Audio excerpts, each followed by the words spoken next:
There are stories, hidden in the folds of time, stories too strange to forget and too human to ignore. What if someone told you that a man walked through a medieval village and spoke of flying machines, glowing screens, in a world they had never imagined? What if a woman sat beneath a tree in 14th century France and painted a landscape she had never seen? A city of glass, rising like fire from the earth. These aren't just stories, they are whispers of people who may have slipped through time. And tonight we listen to them. Scene 1. The Sky Ship of Ireland. It was the year 740. Monks at Clonmacnoise were finishing morning prayer when the sky darkened. Not from clouds, but from something else. They looked up, and there it was. A ship, floating above them, silently, casting a shadow on the stone chapel. The anchor dropped. It struck the earth and tangled in the church roof. And then, a man. Yes, a man dove from the sky, struggling in the air like he was drowning in it. The monks, confused and terrified, pulled him down. He gasped, "Let me go, I'm drowning." But how could he drown? In the air. The monks let the anchor free, and the ship above disappeared. No one spoke for hours. Some prayed, others wept. Was it God? A vision? A traveler from the skies? They never saw the man again. But the record remains. Written in their sacred texts, a sky ship? A drowning air sailor? The tale feels like madness. But what if it wasn't? Scene 2. The girl who painted the future. Her name is lost to history, but her painting remains. Discovered in a collapsed monastery outside Toulouse, France, was a scroll. Not a holy one, not a map, but a painting. A city she had drawn. Not like the villages around her, but with towers of glass, roads in the sky, and silver birds with wings wider than trees. In the corner of the parchment, a single word, shaky and uneven, written in Latin. Somnium, the dream. Some said she was possessed, others said she had visions. But one old friar dying, blind in one eye, wrote in his diary, "The child weeps when she paints. She says the people there do not speak, they glow. She says they have no kings, and the sky is loud." What did she see? Was it madness? A prophecy? Or had she slipped, even briefly, into a time not yet born? Scene 3. The Knight in the Metal Forest. In the cold of winter, 1312, a knight named Sir Aldrich vanished from his post. His horse returned, blood on the saddle. A month later, he returned, changed. His armor was burned black. His speech was wild. He raved of giant buildings that touched the stars, of metal forests with moving lights, of people who spoke to the air.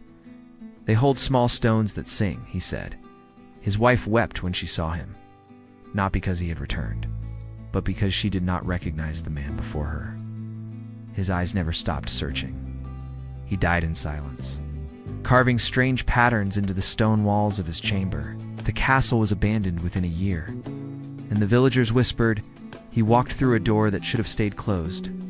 Scene 4. The Children Who Remembered Too Much. In 1427, 2 children were found in a meadow near Woolpit, England. Their skin was pale green. They spoke no known language, were scared. The girl survived. She learned to speak English, she told them. She came from a place without a sun, where it was always twilight. The people there lived underground. She said she followed the sound of bells. When she and her brother walked through the cave, the world changed. The light blinded them. The air tasted wrong. Her brother did not survive. But she stayed, lived, married. And when she died, she whispered to her child, "I came from the shadow, but I loved the light." Was she a traveler from another world, another time, or a lost soul between the cracks of history? Scene 5. The Clockmaker and the Future Voice. In 1490, in Venice, an old clockmaker named Benedetto was arrested for heresy. He had been building strange machines. He said a voice was guiding him, a voice from a machine. One night, his neighbor heard it, not words, but a hum. A glow, Benedetto said. It was a whisper from the century of wires.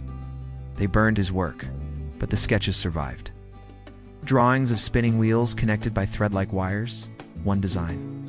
Looks strikingly like a modern motor. He died smiling, saying the voice will live on in your time. You'll hear it in the wind. Scene 6. The Missing Pilgrim in 1278.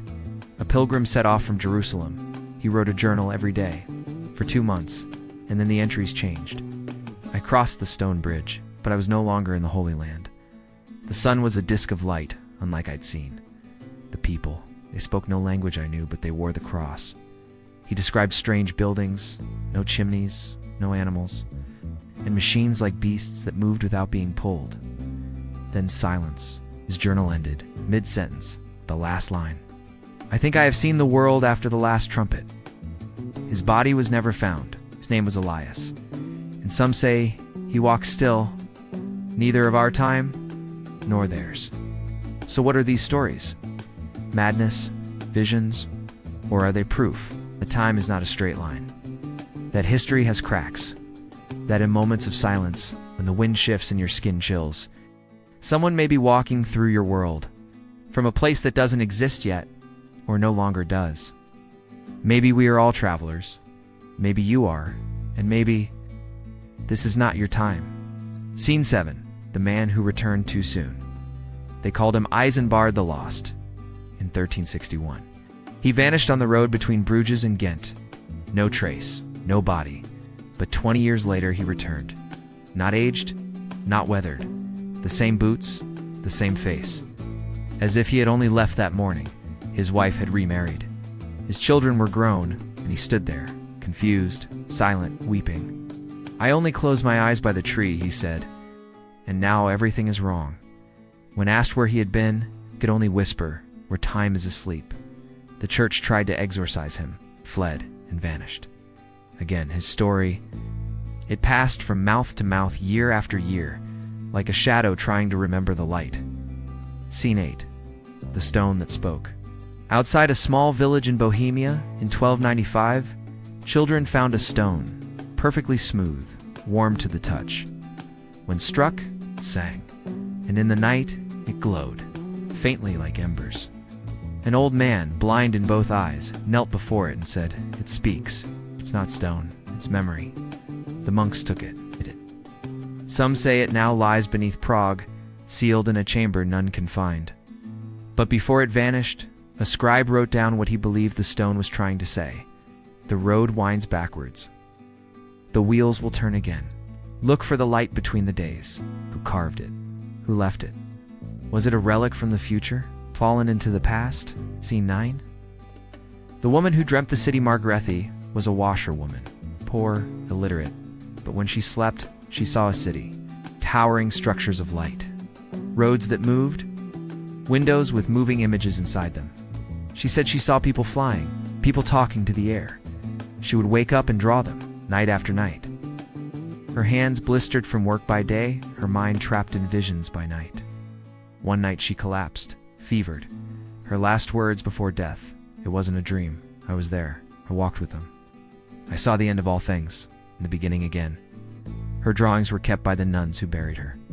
Hundreds of pages, now locked away in the Vatican's secret archives. They call her a prophet, but what if she had simply traveled? Scene 10. The door beneath the abbey in 1328. Monks digging beneath an abbey in Canterbury discovered a sealed door, not of stone, of metal, smooth, cold, unmarked. They tried to open it, but it hummed when touched. And at night, they heard voices, soft, singing in a language no one knew. Brother Abel, a quiet, faithful monk, stood before it one morning and disappeared. His sandals left behind. Days later he returned, hair white, eyes wide, and he whispered, "The stars are not still. They move in silence. I walked among them." He took a vow of silence after that, and never again spoke a word. The door, it vanished during the fire of 1342, or so they say. Scene 11. The bells that called them. Across Europe, between the years 1100 and 1500, dozens of villages told the same tale, without ever speaking to one another. Bells, not church bells, but deep ringing sounds from underground, calling, and those who followed them disappeared. Some say they went mad, others say they were taken, but one man returned. A shepherd, barefoot, his clothes torn.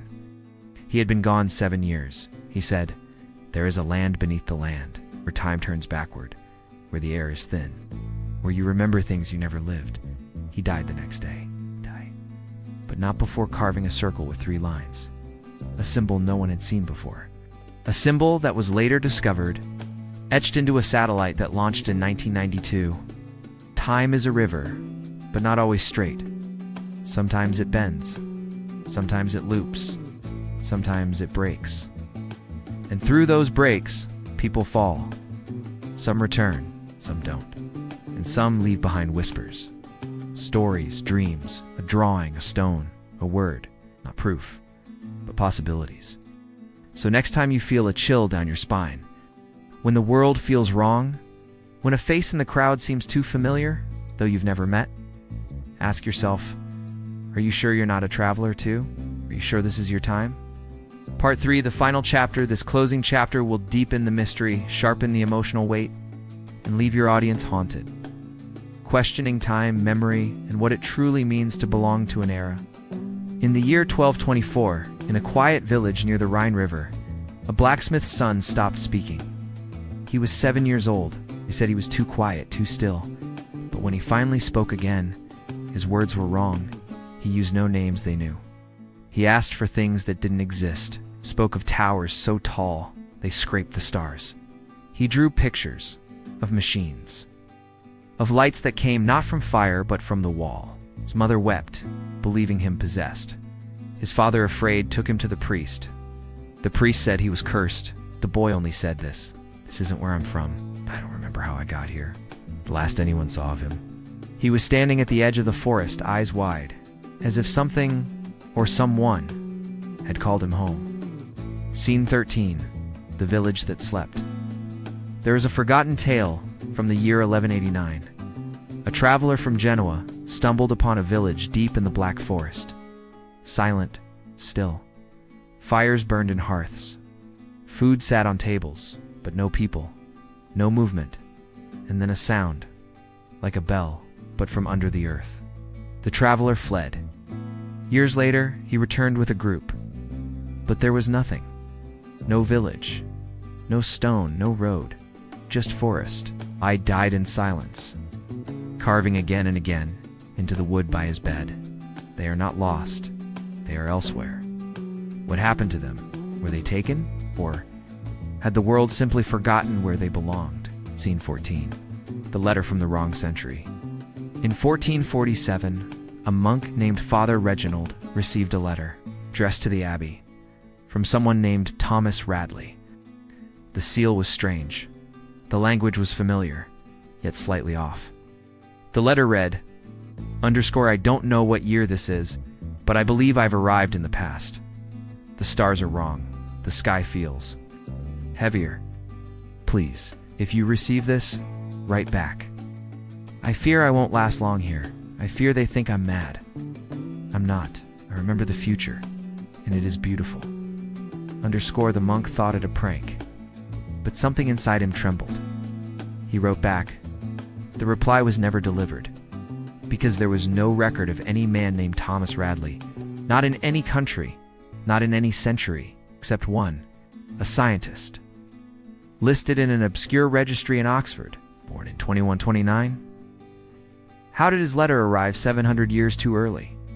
Scene 15, the woman who waited. Eleanor of Montrose was noble by birth, but strange in soul. They said she would climb the tower every dusk and wait. For what? She never said. She wrote in her diary, "He came to me dressed in strange robes. He spoke like thunder. He touched a device and it glowed in his hand. He told me he was from a world far away, but not in space." In time, her family burned the journal, but the maid who loved her kept a page. It read, "_y will come again. I don't know when, but I will be waiting. Even if my bones are dust. Even if the stars forget my name. She never married. They say on the night she died, the wind turned warm, the tower lit with light." Final scene, are you listening? So many stories, so many whispers. Could they all be fantasy? Could they all be mistaken? Or are they fragments of something greater? Echoes of a pattern we don't yet understand. Travelers, not just through space, but time. People who fell between the moments, who crossed bridges made of memory and myth, and left behind only traces. A name, a drawing, a dream. So ask yourself, have you felt it? That strange knowing. When you enter an old place and your heart races, like it remembers something your mind does not? A moment of déjà vu so deep, you could swear you lived that moment before, centuries ago. Maybe you did. Maybe you're one of them. Maybe you were never meant to be here. Or maybe this is the very moment you were always meant to find.